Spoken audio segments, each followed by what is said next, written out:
So welcome along again to the fifth week of this course. So the theme for this week is mindfulness of Dhammas. So I'll say what that means when we get to it. So we're going to start with a bit of meditation as we have been doing, and then we'll have our groups and we'll review the practice that we've done over the last week. Then we'll have a break during which you can feed in any questions that you might have about the content of the course or about the practice at home or content of the book and so on. And then we'll look at our theme for this week after the break, which is, like I say, mindfulness of Dhammas. And we'll finish the evening as we have been doing by setting up our practice for the coming week. So last week we were doing this practice of the mindfulness of breathing, and we've been basically progressing slowly into the practice, taking it sort of step by step. And what we did a couple of weeks ago is we saw this video, and which hopefully helped you kind of get a bit of a sense of what was going on in your body as you breathe.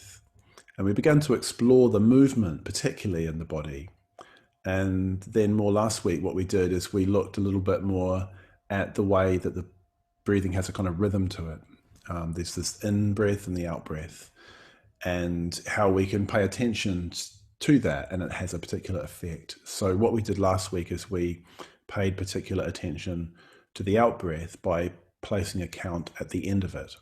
So we were breathing in and breathing out, saying 1, breathing in, breathing out, saying 2, and so on. So then what we're going to do this week is we're just going to add another couple of bits to the practice. So what we're going to do is we're going to start in the same way by just tuning into our body, getting a sense of where we are, both physically, but also emotionally and mentally and psychologically. And then we're going to tune in with our breathing, begin to notice the movement of our breathing, tune into the rhythm of the breathing.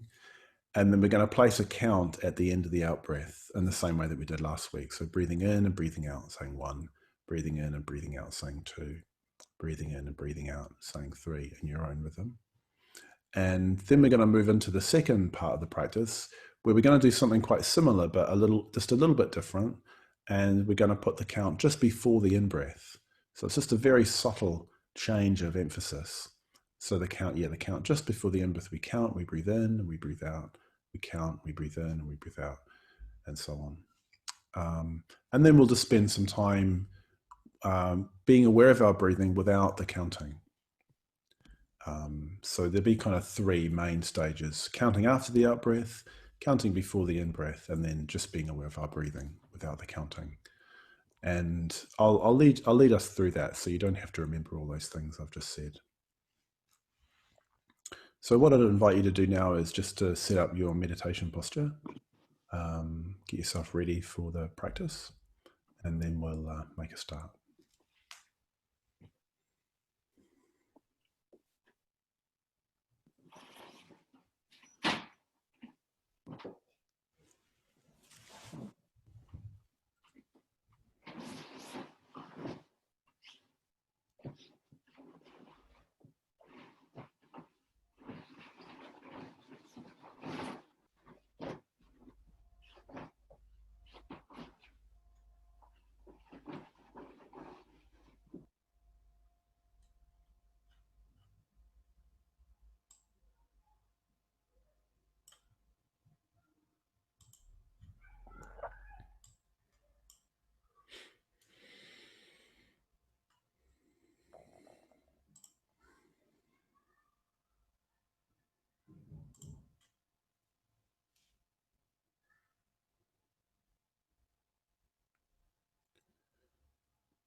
So just giving yourself the time you need to arrive, particularly if you've rushed in from somewhere.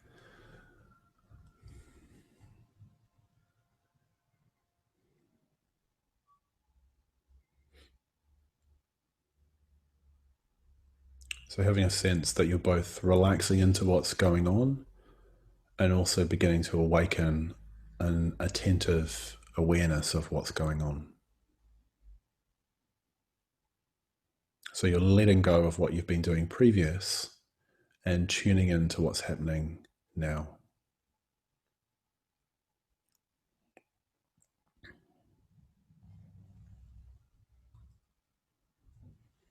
And you might like to begin by just simply being aware of where you are, so what's around you.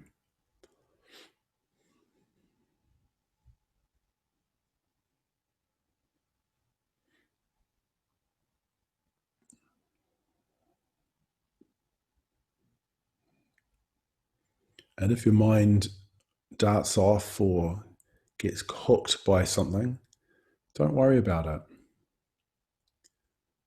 The fact that you've noticed that that's happened is a moment of awareness. It's mindfulness in action, so you don't need to worry. It's more of in a way, a sense of rejoicing that you've become aware.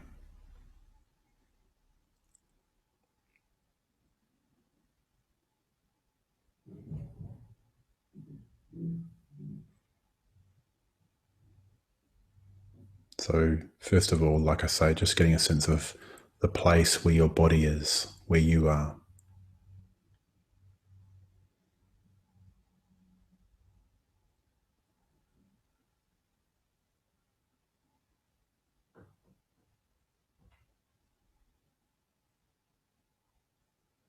Noticing as well sound.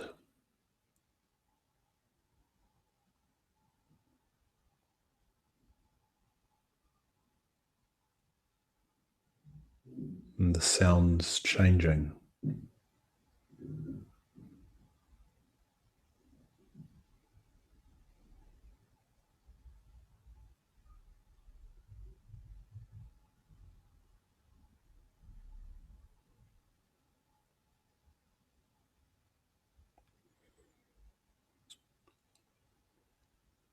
You might also have a sense, depending on what's going on around you, that the sound source is moving.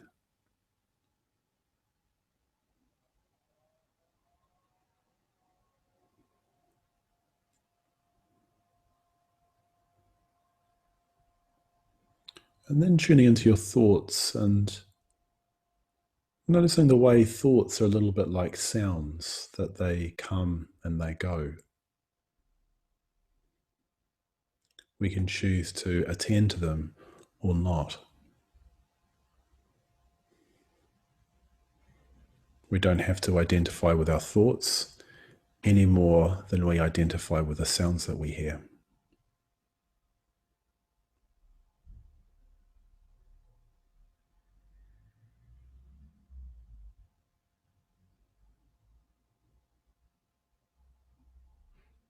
Our body too is a strand of experience that we can choose to tune into. So I just invite you to do that now, to begin to tune into the body and the sensations arising in the body.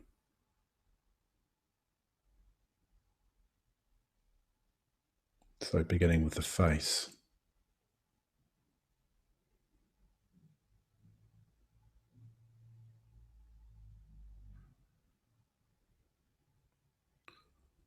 Just allowing the face rest, be soft, especially the eyes and the jaw.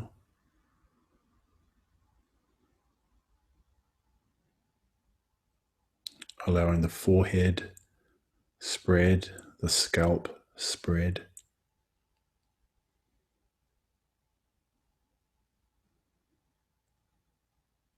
Aware of the neck and the throat. And the shoulders and the arms and the hands. Not as pictures, but as experiences. What do your hands actually feel like?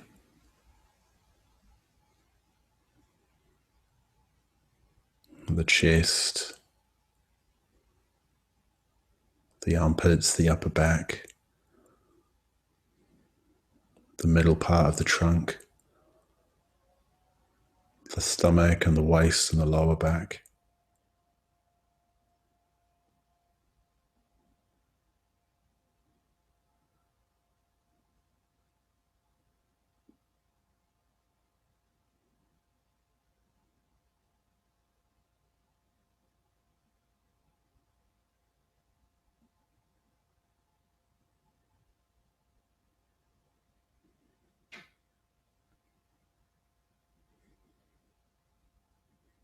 the pelvis, the buttocks, the genital region, and also the point of contact that you're making with your chair or your cushions.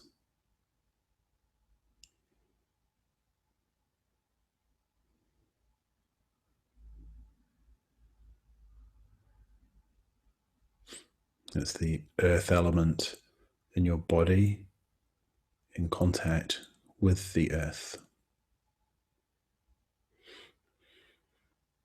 The legs and the feet.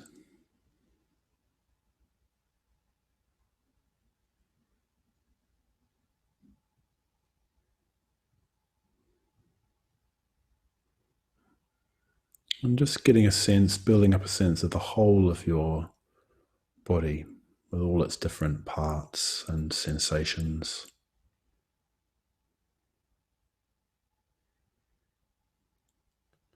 And you might have a sense of the overall Vedana, the overall feeling of the body. Does it feel pleasant, painful, neither one nor the other? Maybe there's a mixture of painful and pleasant sensations.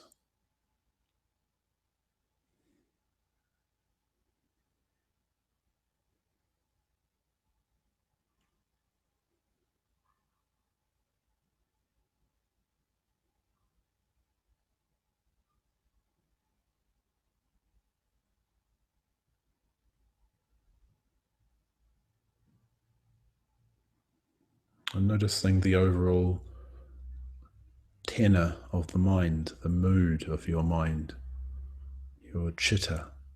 So what is the state of your mind? Like, do you feel contracted or expansive? Do you feel agitated or calm? Is there a sense of irritation or aversion, or a sense of ease and warmth?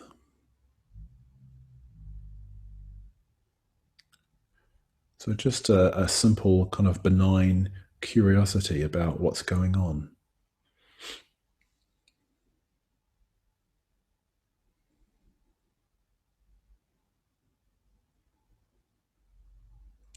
So whatever is going on is your starting point.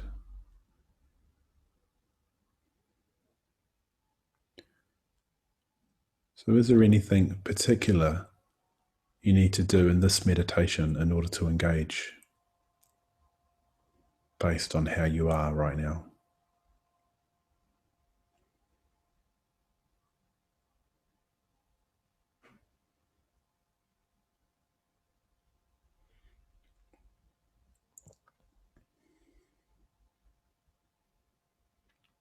So we're going to begin an exploration of our breathing.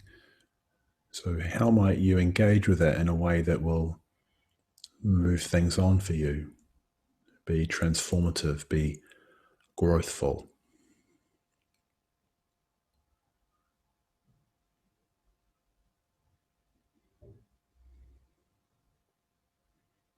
And then beginning to explore what your body does as you breathe, the movement in the different parts of your body, and the abdomen and the chest, and the throat and the head. Maybe you even feel the breath, the energy of the breath in the limbs.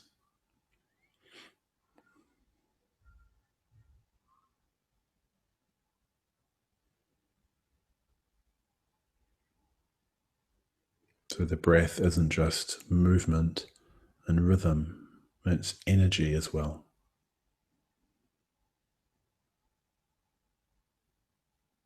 There's a kind of life force that arises with it.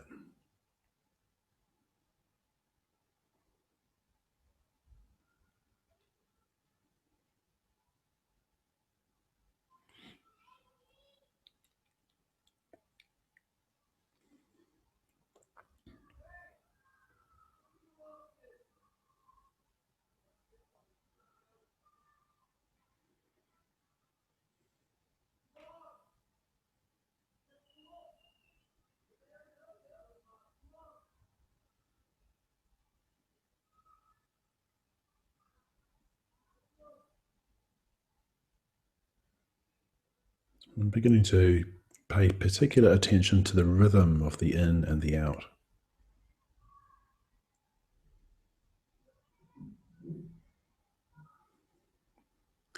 Enjoying the release that happens with the out breath.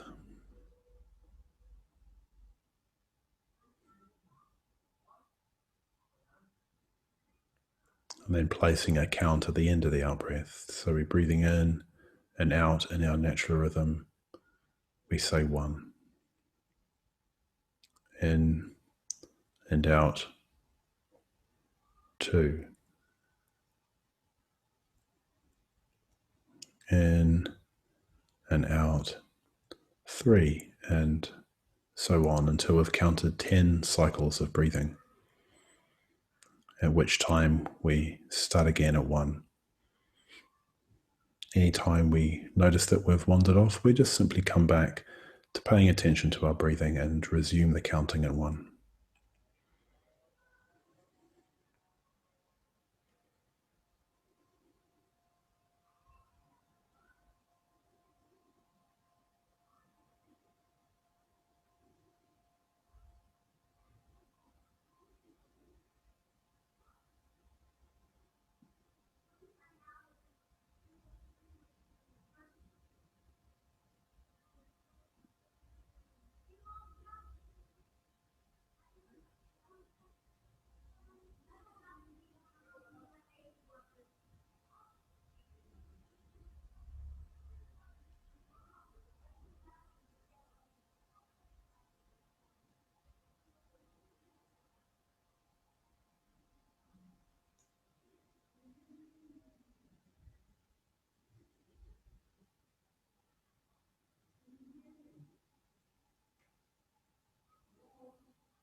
And then moving into the second stage.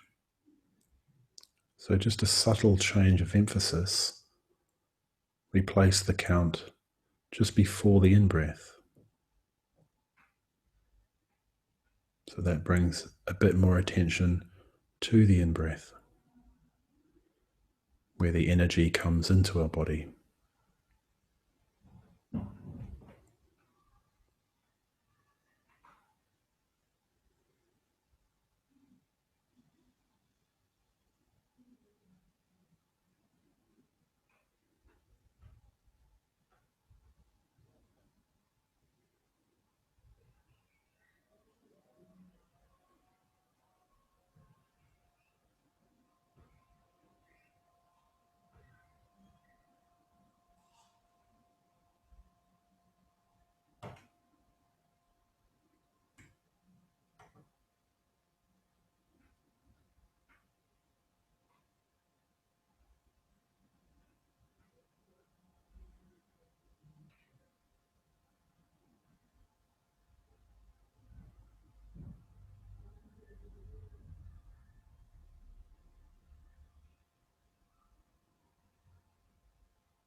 And then just letting go of the counting and simply being with your breathing.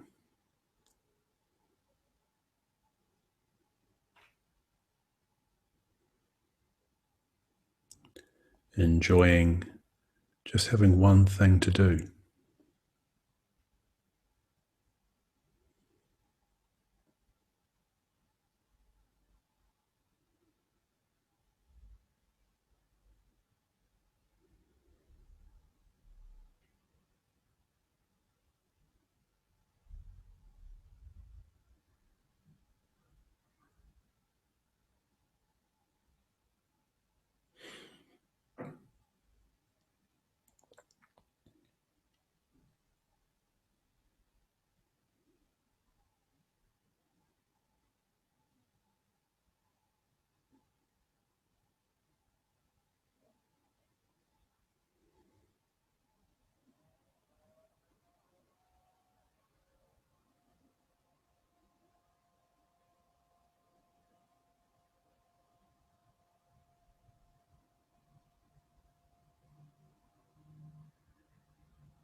And then let go of attending to your breathing. So letting go of that focus and just sitting.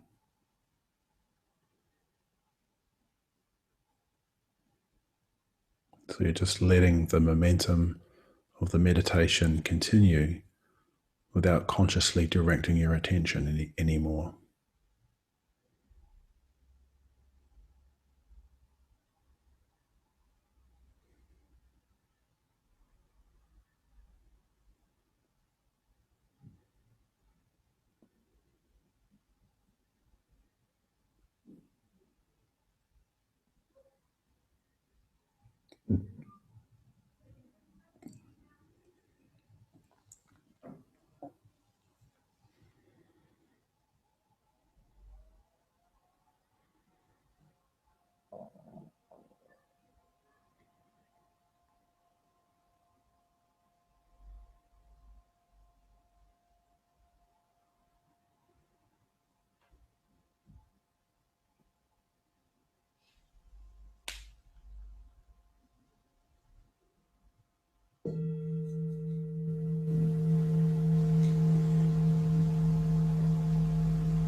So just bringing the meditation to a close.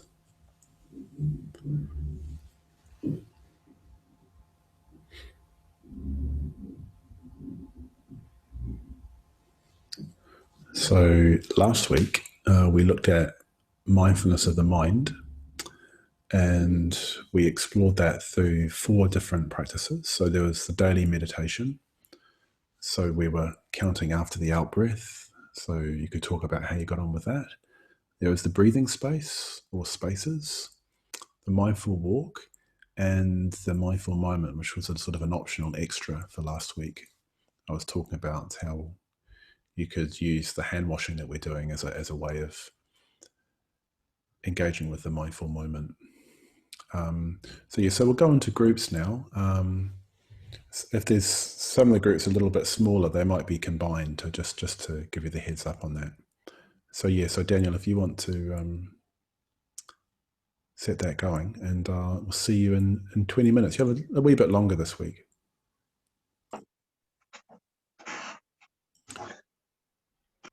Okay, folks, so we'll make a start. So we've got a few questions. So there's a question, what does it mean to be identified with thought? So I'm picking that this question probably comes out of the thing I said in the meditation, is just to be aware of your thoughts like you're aware of sounds, and not to identify with them. But basically what I mean is just often what happens is we have a thought or any part of our experience, and it's as if we kind of latch onto it. Some aspect of our being latches onto it and sort of says, well, that's me, that's who I am, that thought. So we don't need to do that. We can just allow thoughts to arise and float away again. We can choose to give attention to them or to pursue them if we wish. And I think one of the things that we learn with mindfulness practice is, in a way, that becomes more conscious. The awareness of what our thinking is, and our ability to actually choose whether or not we want to pursue a particular line of thought or whether we want to leave it alone. And the more we practice, the more we're able to do that, the less compulsive our thinking becomes. So part of the identification with the thought is accompanied by a kind of compulsive need to do that. So this is one of the sort of profound habits that we have, that we're trying to sort of unravel, is this habit of over investing in what's going on as being us, as being me, as we kind of get attached to it, we latch onto it, we resist certain aspects of it, and we hold on to other aspects of it, which are the 2 basic forces of greed and hatred, which is what we're trying to unravel, the habit of relating in that way, of either, like I say, trying to push our thoughts away, ones that are painful, or hold on to the ones which are pleasant. So that's what I meant. Hopefully that makes it a bit clearer. There's another question in a similar vein. Hi, Nyanadara. How do you reconcile letting go of self with cultivating self-esteem? So when you're letting go of self, what you're letting go of, in the Buddhist way of looking at things, is a fixed view of self. So again, a particular idea that we have about ourselves as being this or that. So really what's happening, the truth of the matter is that, at least a way of expressing what's happening, is that every moment it's as if we're remaking our experience. Our experience that's arising presently is arising independent on what happened previous, particularly what we did previously. So we're kind of making our character moment by moment. Usually what we do is we just make it in the same way that we've made it before. So we just have a sense of staying the same, and then that's where the identification comes in, that we actually believe that we're fixed because we keep making ourselves in the same way. We have this conviction that we are fixed. So when we become aware, that starts to loosen up a bit. So in a sense, what's happening is it's not so much that we don't have a self; it's that we always have a new self, and that new self is emerging all the time on the basis of the old self. And if we're developing, if we're growing, if we're developing awareness, then the new self will, as it were, be an improvement on the previous self. So independence upon an old self, a new self can emerge, which has more self-esteem in it, if you see what I mean. So it's more that what's being pointed to with the idea of not self is more being pointed to as the inherent fluidity and malleability of our experience. And again, as we become aware, we begin to see that more and more. We begin to see how our future self arises in dependence upon on how we're relating to what's happening to us. That's really the theme for this week, actually. How we not just being aware of what's going on, but how we respond to what's going on, what we do next. That's really what this week is about. But before I get onto that, there's another question there. 3-minute breathing space. Does it matter if you use the YouTube version or the book, body, breath, sound one? Yeah, so either is. What I would do is just do one or the other. So if you're already in the rhythm of doing the body, breath, sound, breath one, then keep doing that. If you're in the habit of doing the other one, then keep doing that. I'll just stick to the one. They're both more or less the same. The idea is it's just a very short meditation. But I would include, whatever you do, it's really helpful to include the breath. Ideally what happens is as you become aware of the breath, particularly through the mindfulness of breathing, you can touch into that during the day. It's just a lovely thing to be able to just touch into awareness of your breathing and then re-engage with what you're doing. So that's, I think, in a way, if I was to boil down the 3-minute breathing space, I would say, pay attention to your breath for a little bit. That's what I would say. The rest of it is kind of detail, but just pay attention to your breath for a little bit. That would be the kind of the nutshell of the breathing space. And then it says, as I find it difficult sometimes to understand it because the stories about what happens in situations feel so real. Yeah, so in a way they are real. It's part of what's happening, but it doesn't mean that they're true. It doesn't mean that your story is an accurate representation of what's actually going on. That's in a way the insight that you can get when you start getting a bit of perspective. It's like you think, well, actually, is this real? Is this true? So I think that's all the questions.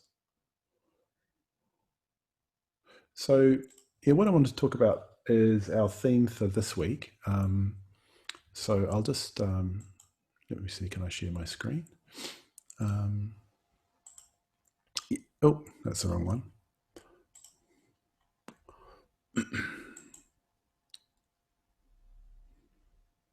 Here we go. There we go. So so we've been looking at the Satipatthanas, the 4 spheres of mindfulness, 4 different strands of our experience that the Buddha advises us to pay attention to. And what we've seen, hopefully, is that they're kind of progressive. We start by paying attention to the body and its movements, which is the most fundamental, the most basic, the most kind of earthy aspect of our overall experience. And then as we become aware of that, we become a little bit more aware of Vedana. That's the next Satipatthana. So how all of our experience, our sense experience, and even our thoughts, even our mind, has this feeling tone with it. We experience it as pleasant, as painful, or as neither pleasant nor painful. And if we're aware of that, then we can begin to just stay with those Vedanas rather than reacting to them, either by pushing them away or trying to grab hold of them. So that's a little bit akin to what I was saying earlier about if we're not sufficiently aware, it's like we just take Vedana in a way a little bit too seriously. We don't see it as an evanescent thing. We over identify with it. We think of, well, that's me, and then we react to it. We feel like, particularly it happens if you're experiencing pain. The over identification can be, well, I'm going to experience this forever. So you make it into much more than it needs to be. It's a painful feeling, certainly, and one needs to know that and feel that, but one doesn't need to make it a whole kind of story out of it. So the story is often emerges as chitta or mind. So it's as if Vedana is the kind of building blocks for this whole experience we have of the mind, of impulse, of emotion, of thought, and really, hopefully, you're beginning to see that a bit more. How that is dependently arisen. It arises. The mind arises in dependence on not just what we come into contact with, but what we dwell upon. how we attend to what it is that happens, whether we attend with awareness or whether we attend compulsively. So the next one is Dhammas. So Dhammas is the fourth Satipatthana. So what does that mean? So Dhamma is a word that means a lot of different things. It's got a lot of different meanings. So it can mean the truth. It can mean the teaching of the Buddha in the broader sense. So we talk about the Dhamma, the teaching of the Buddha and the practice of the Buddha. What we call Buddhism really is the Dhamma. It can mean doctrinal category. What it means in this context, it's as if we're, having become aware of our body, becoming aware of our Vedana, becoming aware of our thoughts, becoming aware of mind, we then kind of take a perspective on that. We see it and begin to kind of evaluate it. We see its significance. So we see the significance of our particular state of mind. And this is kind of like an intuitive thing. It's not like a kind of a, it's expressed conceptually, but it's more of sort of a sense of what's going on. And its mindfulness of Dhammas also needs to be a kind of kindly evaluation, not a kind of harshly critical or judgmental kind of evaluation. And what we're trying to do in this stage is we're not just aware of what our mind is like, but we're aware of where it's going. Where's this likely to lead? So our mind has a kind of directionality. So this moment of mind is connected to the next moment of mind. So it's a kind of a vigilance that we're aware of that. We're aware that how we respond to what's going on will influence what happens next. So that's always true. So whatever we do now will have an effect into the future. Sometimes put simply is that actions have consequences, or what we do has an effect. And even the way that we respond to what happens in our mind has an effect into the future. So you might notice, sometimes you're meditating and a thought arises in your mind. Let's say it's a thought about somebody who irritated you, and you react to it, even in the confines, as it were, of your own mind. You haven't said anything, you haven't done anything, but even in your own mind, there's this reactive process that's going on. So the mind's got a kind of direction. It's got a kind of a force that moves into the future. And we're creating what happens in the future, what kind of mind we're going to have, what kind of person we will be into the future. So there's sort of two categories which kind of broadly describe what we notice when we begin to attend to our mind in this kind of way, when we begin to sort of, in a way, look back at ourselves and evaluate. And the first of those categories is that we can notice that our mind is skillful or creative. Or it's unskillful or reactive. So skillful states tend to make us more connected with other people. We feel kind of connected. We feel a kind of sense of harmony and kinship and sympathy with others. Unskillful emotions, states of mind, will tend to have a sort of an isolating or alienating effect with others. And in skillful states of mind, we are more liable to be open to new ideas and experiences. And in unskillful states of mind, we kind of tend to stick with what we know. So again, this ties in with what I was saying earlier about how like a skillful state of mind is a state of mind where we're growing and developing. There's awareness, there's a growth of awareness. An unskillful state of mind is where we're kind of stuck. The good news is that we can, on the basis of an awareness of how we are, we can begin to move things forward. So that's really, in a way, what mindfulness of Dhammas is. It's recognizing the state that we're in, recognizing its quality, whether it's skillful or unskillful, broadly speaking, and then recognizing what we need to do to work with it creatively. So how can we kind of move it on? How can we kind of develop? How can we grow from where we are into where we'd like to be? So that really this really does bring in a sense of that, that the fact that we can grow into much more than we presently are. So we haven't really talked about that a lot in this course, but that's really what the Buddha this image behind me, that's what he represents, is this potential we have for in a way, unlimited unfolding or growth or flourishing. So I'll give you a bit of an example about what I mean.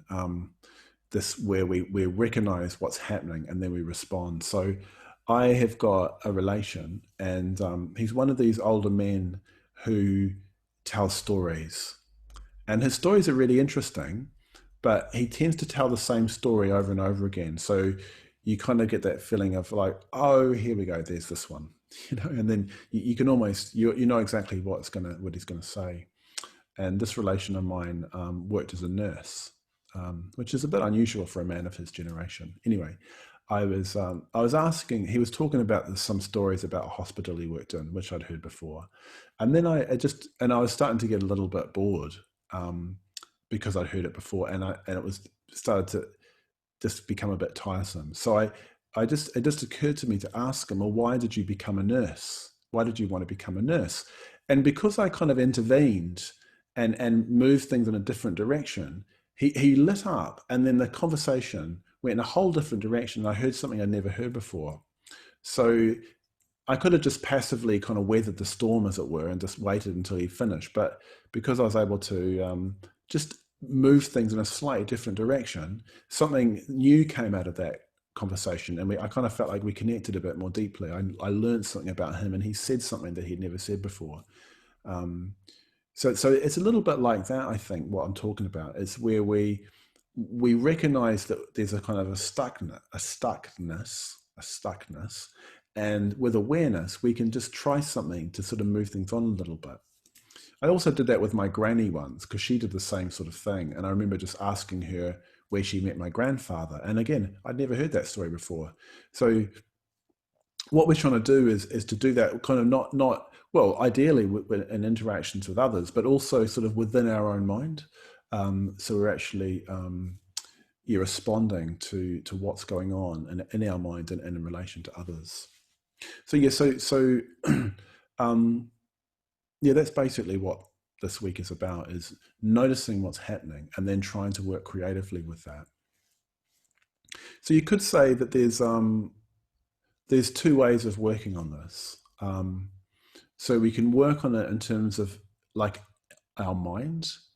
So this is what meditation is particularly suited to. What we're doing with that when we meditate is we're working directly on the mind, kind of with the mind, because that's the most basic aspect of who and what we are, and it has an influence on what we do. So we have this phenomena called mind, which hopefully you've got a sense, as we've been talking about it, is really, really basic, really, really fundamental. And what we say and what we do kind of comes from what's in our mind. Yeah. So what we say and what we do is like an expression of what is in our mind. This is, hope you probably would have begin to notice this, if you haven't noticed this before, more and more deeply, how we express, we kind of give expression to, we kind of, our thoughts and our deeds are kind of crystallizations of what's in our heart. But there's a bit of a feedback loop there between our mind expressing itself in terms of actions that have an effect, but then those actions themselves have an effect on the kind of mind that we have. So if we want to become more skillful and more creative, if we want to become aware of where we are and move that on and to develop, then we need to give some attention, not just to how we work with our mind, but actually the sorts of things that we say and the sorts of things that we do. So this is in a way the kind of rationale, as it were, for ethics in Buddhism. So a kind of an understanding of how we create the kind of person we are through what we do, and actually how we collectively create the world that we live in through what we do. So it's not just a kind of personal, private matter. Mindfulness, developing awareness, because our being kind of spills out into the world. Um, so that's quite a profound thing, really. That that we have an effect, whether we like it or not. What we do has an effect in the world. I mean, it's illustrated actually at the moment, isn't it? By through our actions, we can either contain the spread of a potentially deadly disease, or we can pass it on just through what we do with our hands and our mouth and so on. So actually, we're much more. We have much more of an impact on others than we realize generally, and we'll look at this a little bit more in a couple of weeks' time. But for now, I just wanted to point out the connection between what we do and the kind of mind that we have. And I want to get on to the homework, and I'll draw that point out a bit.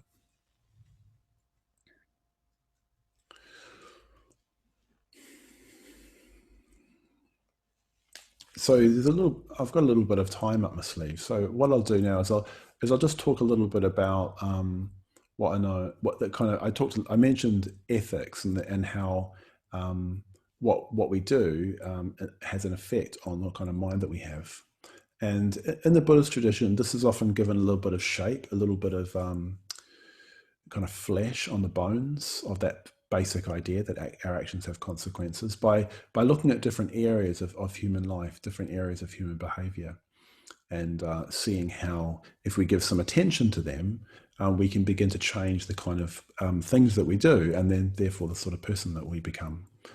So the most fundamental list of these 5 training principles, as they're called, all the 5 precepts, are as follows. So the first one is basically the principle of loving kindness. So this is to recognize that other people have experience the way that we have experience. So, we've looked at body, we've looked at Vedana, we've looked at Chitta, and what we begin to realize is that other people have that too. I mean, in a way it's obvious, but we often don't live as if from that knowledge. All we come from is what our experience is. We don't even stop to think for a moment that other people also have experience, and that their experience is as vivid to them as ours is to us. So it takes a kind of an active imagination to imagine the impact that we're likely to be having on others through our behavior. So that's the most fundamental principle, the principle of loving kindness, the principle of friendliness in a way, taking an interest in others, being concerned for their well-being as we're concerned for our own well-being. So again, that's it's another way of looking at letting go of self. We're letting go of our fixation on this self, this particular group of experiences or collection of experiences, and realizing that there are others as well. And that can go very, very deep indeed. There's a meditation practice that we'll learn in a couple of weeks' time, which explores this in some depth. So that also means, that first precept of loving kindness also means not harming, restraining yourself from harming other living beings through your actions. The second precept, in a way, is an extension of that. The second precept is about not just being aware of other people, and not just being kind, but actually giving to them. So this is another way that we kind of let go of our fixation on self by being generous.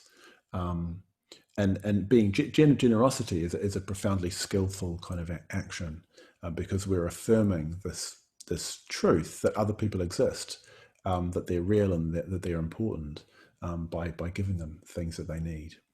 The opposite of that is taking things which haven't been freely given to you. So when we do that, we inconvenience somebody else, we harm somebody else. The third precept is about contentment. So hopefully you've got a bit of a sense through the course of how we can become a bit more contented just with what's in our skin, so to speak. Hopefully you've touched into some experiences of contentment in the meditation or in the practice, where in a way the hankering that we often experience for some additional experience to what we've currently got just diminishes or dies away, and we're just left there with what's going on without that hankering, with a sense of satisfaction and enjoyment in what we're presently experiencing. So we can not just leave that to chance. We can actually train in that quite actively, by resisting that kind of hankering that we experience. And one of the things that's interesting to notice is just that, often that hankering, it in a way, it's insatiable. So you think that you're going to, you think, oh, I just need a bag of chips right now. You have your bag of chips, and sometimes if you're hungry, the hankering goes away, but often it's something else that you're looking for, and often that hankering just kind of goes on unchecked and unsatisfied, because nothing external can actually satisfy it. We can only satisfy it kind of, as it were, from within. Interestingly, the other side of that precept is sexual misconduct. So this is recognized. Often that hankering expresses itself in a desire for some kind of sexual encounter, and what in a way it's kind of innocent. But often what happens is we forget that there's another person involved. That it's, in a way, like you could say, an extension of the first training principle of loving kindness into the whole sexual arena. So not harming other people through the way that we express ourselves sexually. Just to say, like in the Buddhist tradition, there's no hang up or problem with same-sex relationships. It's probably just worth saying that. The fourth precept is a really interesting one. This is all about speech. So it's all about what we say and how we represent the world through the way that we communicate. And hopefully, again, you've got a bit of a sense of how mindfulness, awareness, kind of integrates. The more aware we are, the more whole we are, the more we're one person going in one direction rather than all these little bits, all these different people going in different directions. So that wholeness, that integrity is facilitated, is deepened through truthful speech. So actually representing the reality of what's going on and the way that we communicate what's going on to others. If we deliberately mislead others, it's like we're creating this sort of separate reality to the one that's actually really happening, and it has this quite profoundly disintegrating effect, and it's quite disturbing for other people. If you're inconsistent, people won't be able to trust you, and that's quite a profound thing, actually, when trust breaks down between people because of deliberate falsehood being expressed. So again, you notice that the precepts are highly relational. They're about how we relate to other people, and also what they indicate is that what we do doesn't just have an effect on the other person, it has an effect on our own mind. So it's not, our mind isn't just like this kind of discrete thing that doesn't have any relationship to anything else. The way our mind is intimately dependent on the way that we interact with others in the world around us. And we'll see that more and more from here on in on the course, the way that happens, the way that our mind is more porous than we realize. So that's the fourth precept. So it's probably evident that it means restraining ourselves from misleading other people through the way that we speak, whether by deliberately saying something untrue or by not telling people things that they need to know. The fifth precept is basically the precept of mindfulness, which is what we've been practicing really on this course. This course is a kind of an in-depth exploration of the fifth of these training principles, the principle of awareness, and in a way that fifth precept particularly highlights the not just awareness and the sort of in the sense of being aware of what's going on and remembering what you're doing, but also kind of awareness in the sense of knowing how what we do now has an effect into the future. So it's like an awareness that has a kind of an ethical sense, and a sense that our actions at the moment will have an effect into the future. The other side of the fifth precept is abstaining from drink and drugs, which cloud awareness. Um, and again, this isn't like a kind of a heavy kind of moral thing about drink. It's just recognizing that if you take drink, or drugs and stuff, it affects your level of awareness. And again, you've probably noticed this yourself if you've had a few drinks. You notice that your awareness is kind of dulled. It depends on the person, and some people can drink a lot and it doesn't have much of an effect. Other people can drink not very much and it has a strong effect. So different people interpret this precept in different ways. Some people interpret it as they never ever take a drink. Other people drink, in moderation. But it's just basically an invitation to explore your own mind, really, and what happens when you put certain substances in your body, and it does affect the way your mind is. Even like just in a more kind of neutral example, if you have a heavy meal and you try and meditate afterwards, you'll probably be quite sluggish. So that's that the way that our body is, what we put into our body affects the kind of mind that we have. Again, the mind and the body are not completely discrete systems. They interrelate and interact. So this week, so that's just a bit of an account of the 5 precepts and how we can begin to change the kind of mind that we have through actually what we say and what we do. I'll say more about that in a moment because that's one of our practice points for this week.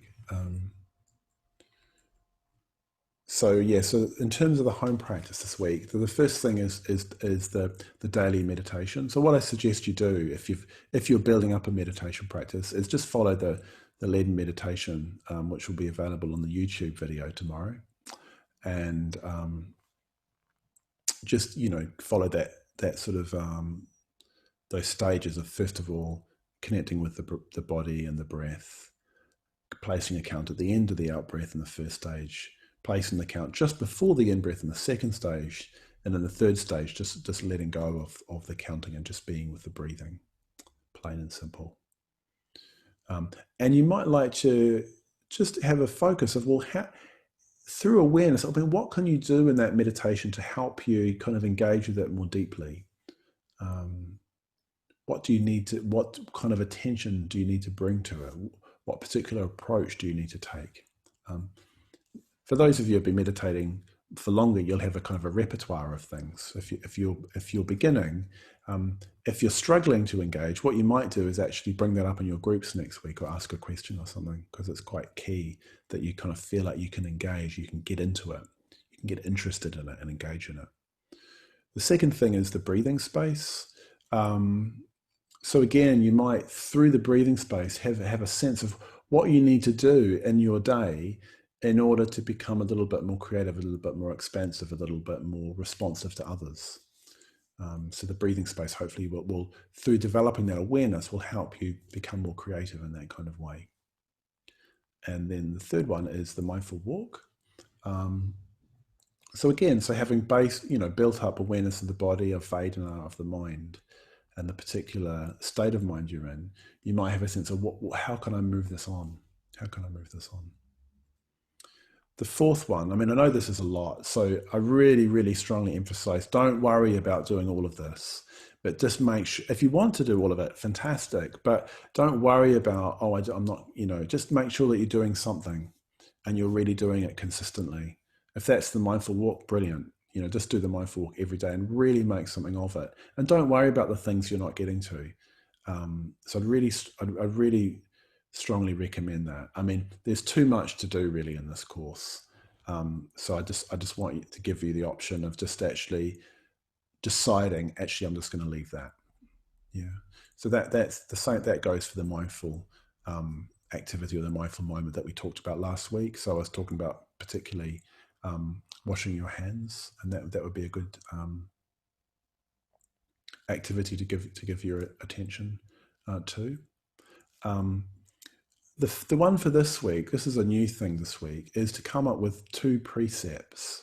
So I mentioned those 5 precepts, but what we need to do is we need to find something that we can do in the actual texture of our life that will help things kind of move on a little bit. So we can think of precepts. I mentioned how each of those 5 precepts has got something that you're trying to cultivate and something that you're trying to avoid. So we're trying to be friendly and kind, and we're trying to avoid being unkind or inconsiderate or insensitive to others. We're trying to be generous. We're trying not to take things that haven't been freely given to us, and so on.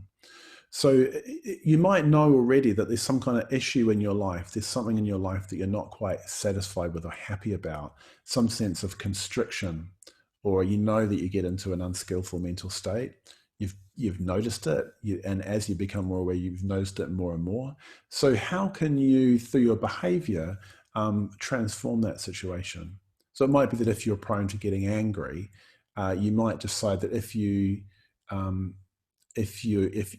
to have a bit of a gap between what triggers your anger and what you do to respond. So you might even just take a few deep breaths or something.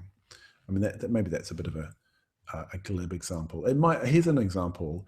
If you're one of those people who gets really indignant about other people not wearing like face masks or face coverings, you might like to give those people the benefit of the doubt. So apparently some people can't wear face coverings. It freaks them out. They get claustrophobic. I've got a friend like that. So maybe that person who is in the supermarket who's not wearing a face covering isn't doing it just because they can't be bothered, but then they might be not wearing it because of some sort of deeper reason. So you might just think, well, maybe I'll give that person the benefit of the doubt, rather than immediately, making a judgment about their kind of, moral fiber or something. And so that's an example of something that you might do. I've got a few other little examples.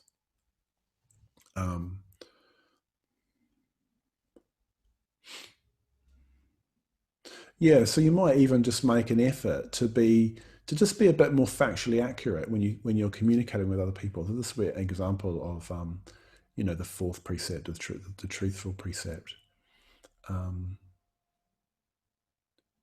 Another thing is like just to sort of avoid. What I've written in my notes is avoid looking at things that you might buy. So it's quite easy to get into a state of craving if you go into town and you start looking at stuff that you might buy, without really committing to buying it. It can just, I don't know, be quite sort of unsettling. Weirdly, I find that sometimes I go into town and I notice, let's for example, there's a sale on. I think I really must make use. I really must take advantage of the sale, even though I don't really need anything. And I find myself kind of wandering around looking for something that I'm not really sure what it is. It's quite easy to get into that, and then you come out of it, you just feel kind of like you've lost your kind of initiative or something, lost your sort of just that your initiative. You kind of dissipated your energy. Another thing is like avoiding fishing for gossip. Sometimes we just like a bit of juicy gossip about people just to kind of spice things up a little bit. So those are things that you might avoid doing. There's positive things you can do, like ringing friends or ringing your mum, like particularly at the moment, a lot of people are quite isolated, and we can actually have quite a positive effect just by ringing somebody, contacting them, and letting them know that we're thinking of them. It might be, just doing a little favor for somebody. Small things can make a hell of a big difference. Just deciding that you're going to, I don't know, even if it's not your turn to do the washing up, you're just going to do the washing up. There's a load more in the book about this. There's probably too much, but there's quite a little bit about the precepts that you might take on. So what I want to do now is just give you a couple of minutes just to think, and then we'll just finish off with a bit of meditation. I'll just give you a couple of minutes just to think about like one thing this week that you're going to try and stop doing, and one thing that you're going to try and start doing. So something that you're going to that you won't do, and something that you will do. And it's in a way we're moving now from just being from the sense of mindfulness of mindful walking and so on to actually actions that we perform, sort of outside of those formal practices, as it were. Um, so, just a few things about formulating a preset for yourself. Make sure that it's clear, so that you really know what you've undertaken to do. So that so that you'll know when you look back, if you write it down, you look back, you'll know whether you've done it or not, whether you've managed it or not. So make it kind of clear. Make sure that you can really imagining it happening. So can you, let's say you say, I'm going to ring my mother every day. Like, are you really going to be able to do that? Is that sort of feasible? Is that practicable? Can you imagine it actually happening? Um, so just to kind of maybe slightly muddy the water. So um, years ago, my sister gave me some really, really good advice about buying clothes, because I was quite nervous of buying clothes. Like, as a male New Zealander, you don't really get trained about how to shop for clothes. It's not part of your kind of training in life. So my elder sister gave me some really good advice. She said to me, look, if you go to a sale and you're trying on clothes, don't buy anything unless it's got the yes feeling, which means that you try it on, you think, yeah, I like this. She said, if it doesn't have the yes feeling, it might be cheap, it might be a bargain, but you won't wear it. So I think it's a bit like, I think when you're thinking about devising presets for yourself, they kind of need to have that yes feeling, that sense of like, yeah, I'm actually going to wear this. I actually want to do this. I can imagine it happening. Just be wary of things that would be a good idea. And just come up with one of each. That'll be loads. Even if you just came up with one, that would be loads. But really make sure that you're actually going to do it. So what I'll just stop talking now, and what I'll do is I'll just give you an opportunity just to reflect on just maybe 3 minutes just to reflect yourself on what two precepts you'd like to do this week. Hopefully that's all clear. If it's not clear, please send me a message in the chat box.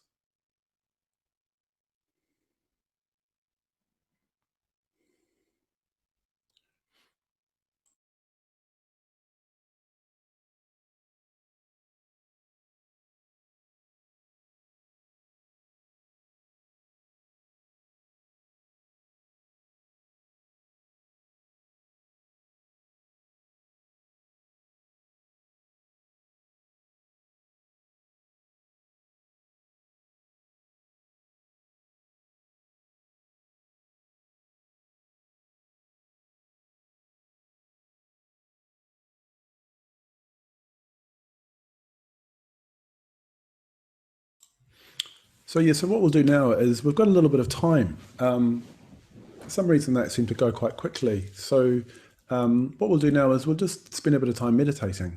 We'll do the meditation that we did earlier, so the mindfulness of breathing. So if you want to set yourselves up for meditation, and we'll meditate for about a little bit less than 15 minutes.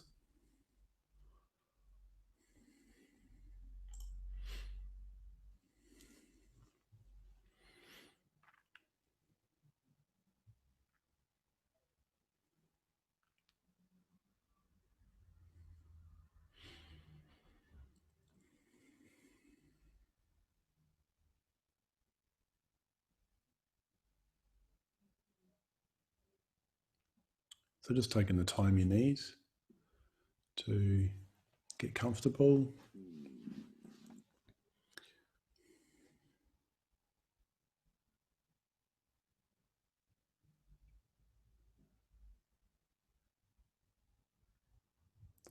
And letting go of what we've been talking about, what you've been thinking about. And beginning to pay attention to the body, your body.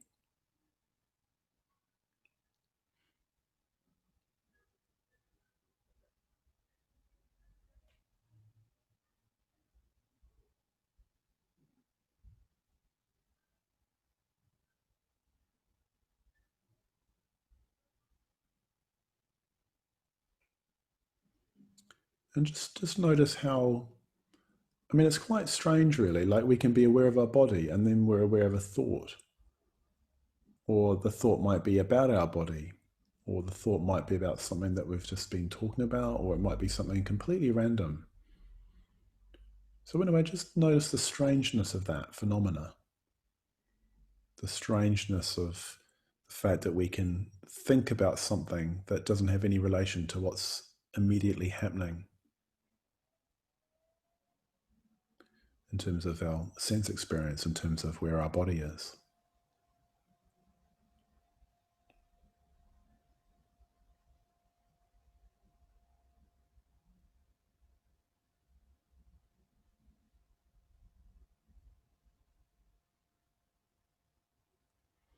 So that's one of the really significant things about our breathing, is that it only really takes place now. It's immediate.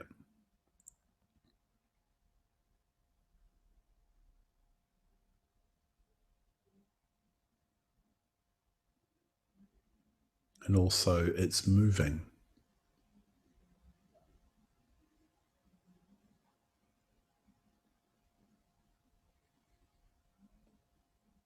It's not a fixed thing or object. It's a flow, it's a process.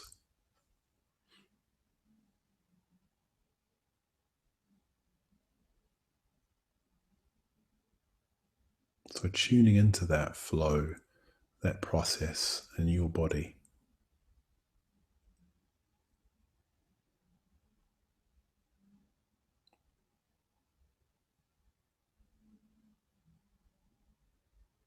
And feeling the breathing from within the breathing.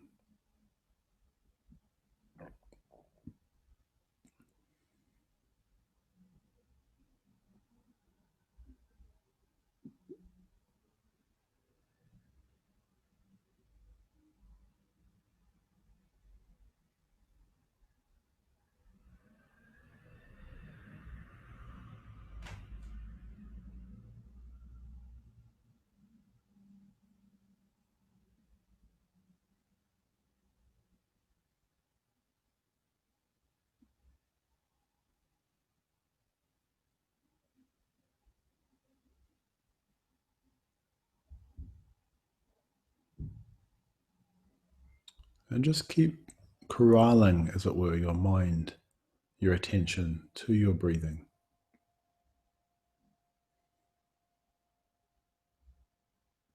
So that's the counting, really helps with that. So I'd invite you now to place the count at the end of the out breath.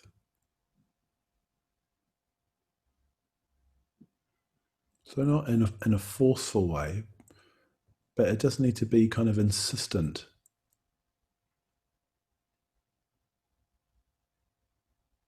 There's a definite sense of intentionality to it without being overly forceful.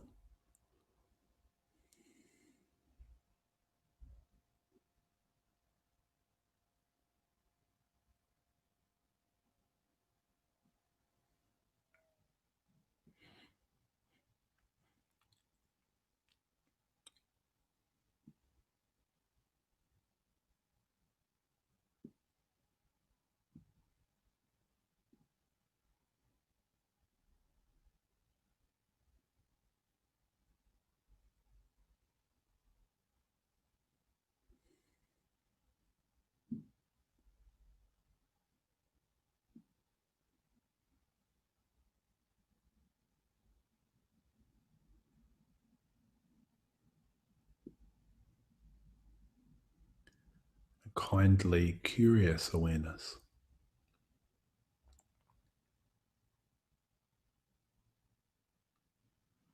We're trying to move from curiosity to fascination.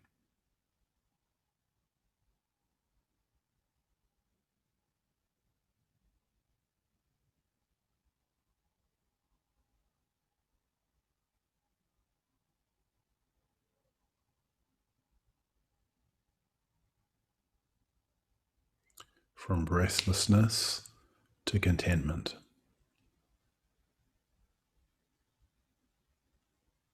By becoming absorbed in our breathing.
And then placing the count just before the in-breath.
And then let go of the counting and just being with your breathing.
And then let go of directing your attention and just sitting.